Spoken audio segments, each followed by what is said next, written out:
ویسے تو توکل کو جو اس کے ایکڈیمک ریویو ہے اس کا وہ یہ ہے کہ توکل کی تین گھاٹیاں ہیں. ایک توکل ہے، دوسرا تسلیم ہے، اور تیسری تفویض ہے.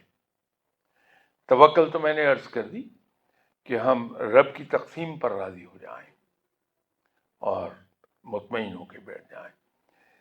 تسلیم وہ مقام ہے جہاں ہم رب سے آنے والی ہر چیز کو خوش دلی سے تسلیم کر لیں اور مان لیں کہ وہ درست ہے.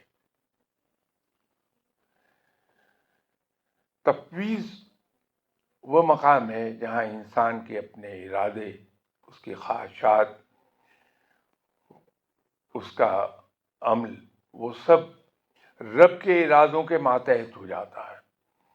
اور اس مقام پر آپ صلی اللہ علیہ وسلم پہنچے.